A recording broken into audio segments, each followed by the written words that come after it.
I remember that pair of dark, creepy eyes just looking at me.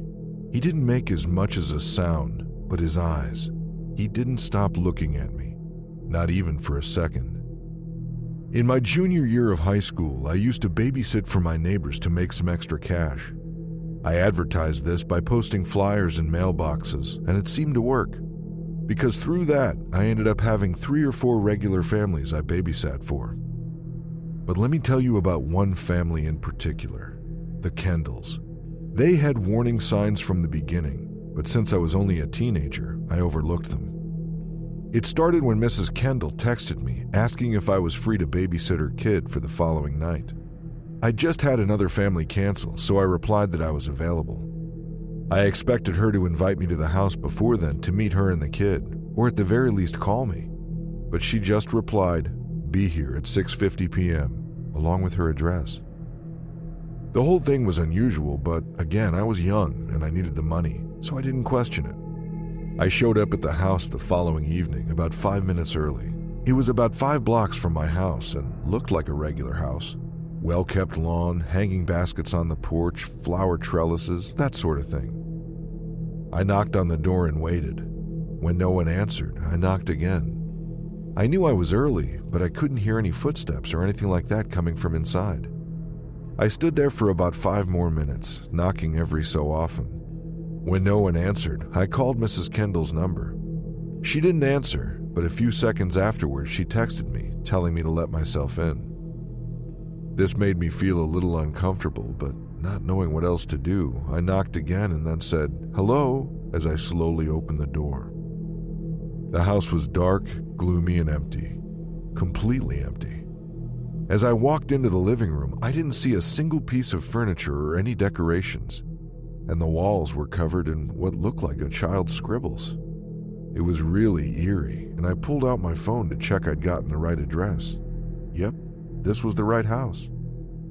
I messaged Mrs. Kendall saying I was in the house, but no one was there. Then I quickly headed toward the door. Again, my phone beeped almost instantly. She told me that her child was upstairs. I asked where she was, and to my horror, she said, "I'm out." At this point, I realized the child had been left in the house alone. That meant if I left them, then they'd be completely alone. But I didn't know where they were or even what their name was. I started to panic, and as I walked through the creepy house trying to find this child, I called my friend and explained what was going on. I just reached the top of the stairs as she told me it didn't sound right and that I should just go. That's when I saw one of the bedroom doors had a name tag on it, Frederick. I knocked on the door and said that it was the babysitter and asked if I could come in. I could hear shuffling sounds coming from within the room, but as I tried the door handle, it wouldn't open. The child had locked themselves in. I asked them if they were okay in there, but again, I got no answer.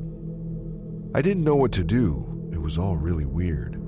In the end, I sat on the bottom step and messaged Mrs. Kendall and told her child wouldn't unlock the door, and I needed her to come home. When she didn't reply, I tried sending another message, but it bounced back. How had her number gone from active to not in service in the span of 5 minutes? I sat there scrolling through my phone and hoped this child's mom would soon return. As my phone screen went dark, I saw on it the shadowy reflection of someone standing behind me. I turned around and saw a boy, no older than 8, standing 3 steps above me. He was holding a red pen in one hand and some sort of plushie in the other. I gasped after seeing that it was missing its head and bits of stuffing were seeping out of it. Scribbled all over it were doodles in a red marker, similar to the ones on the walls. I remember that pair of dark, creepy eyes just looking at me. He didn't make so much as a sound, but his eyes, he didn't stop looking at me, not even for a second. I forced myself to ask him if he was okay and if he needed anything, but he just kept looking at me without saying a word before he eventually turned around. And as he walked up the stairs, one step at a time, he scribbled a wavy line of red pen along the wall. I didn't know what to say or do. The whole thing was freaky. I was relieved when I heard his bedroom door close. I know he was just a child, but there was something seriously frightening about him. I couldn't stay there anymore, so I called my mom and explained the situation to her. She showed up with my older brother, who she made drive me home while she waited for Mrs. Kendall to return. When my mom returned home a couple of hours later, she was ghostly pale and refused to talk about what happened. In a firm voice, she warned me never to babysit for that family again. This was years ago, and still to this day, whenever I mention the Kendalls or that house, my mom's whole demeanor changes, and she reminds me to never bring them up again. As a single mom with no relatives nearby, I didn't get to go out that much. I just felt awkward leaving my daughter with people we didn't really know. But I just started a new job and they were hosting a charity event.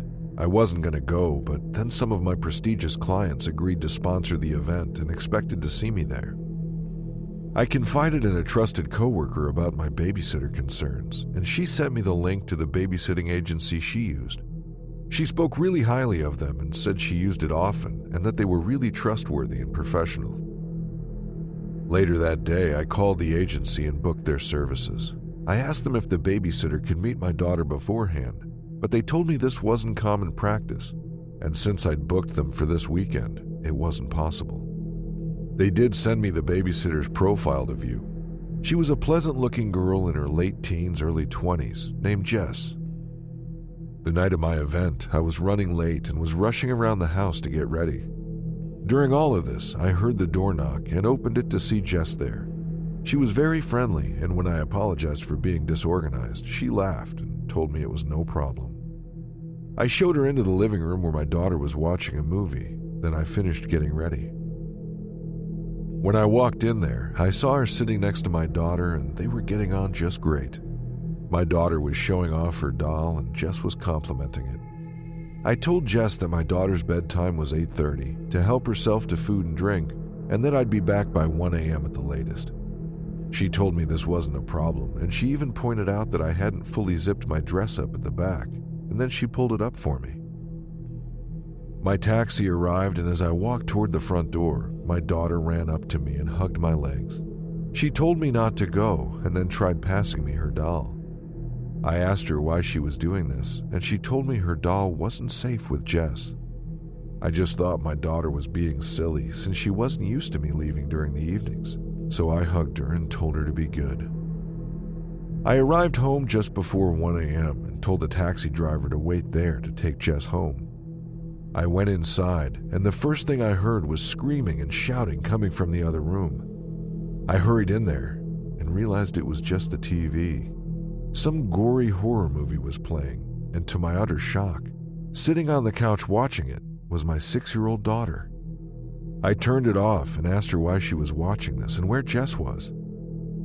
She looked at me through terrified eyes and in a shaking voice told me that Jess told her I would die if she didn't watch it. That's when I heard the front door slam shut. I ran outside and peered around, trying to see where Jess went, but I couldn't see her anywhere. The taxi driver was still there and shouted over to me if I still needed him or not. I asked him if he'd seen a girl run by, but he didn't answer, just grunted at me and then drove off. I went back inside and cuddled my daughter. She was terrified, and when I tried quizzing her about Jess, she started crying and clung tightly to her doll.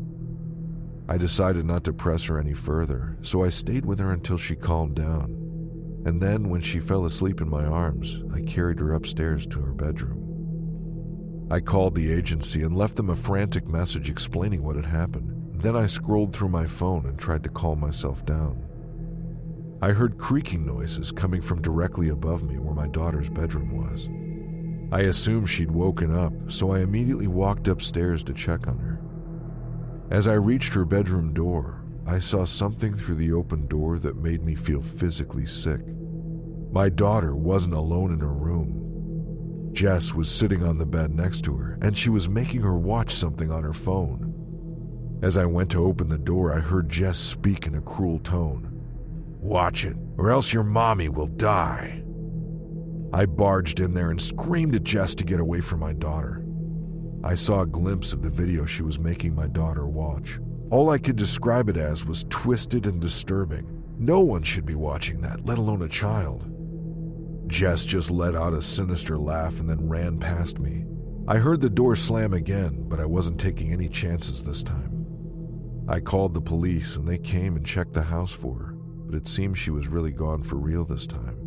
After discovering what had happened, the babysitting agency was horrified and assured me Jess had passed all of the routine background checks.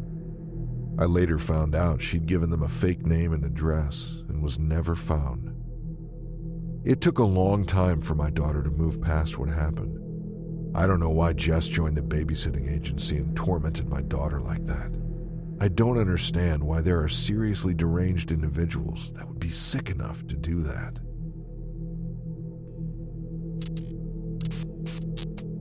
It was a long summer and I was struggling to find a job to keep myself busy. That's when my friend suggested I join a babysitting agency she was with. She'd gotten a couple of long-term babysitting jobs through it and said she'd never had a problem. As a typical guy, babysitting people's bratty kids didn't really appeal to me. But I had nothing better to do and kids always seemed to like me, so I thought, why not? Yeah, that ended up being a big mistake. The agency sent me info about a job about a 15-minute drive away from where I lived for a 9-year-old boy named Theon. I agreed, and not long after that, his mom called me, and we had a short but friendly conversation going over the usual details. What time she wanted me to show up, what time her kids should go to bed, stuff like that. Honestly, she sounded fine, so when I drove out there, I had no concerns at all. The house was in a small bungalow in a quiet area that didn't have all that many other houses around it. I parked out front and went and knocked on the door. A woman answered and introduced herself as Theon's mom. I noticed she was wearing sweatpants and an oversized sweater, which I found strange considering she was about to go out. I followed her inside to the open-plan kitchen and living room and sat on the couch. It was very minimal, and I noticed there weren't any pictures or signs that a kid lived there at all. But I know some people like this kind of style, so I didn't think anything of it.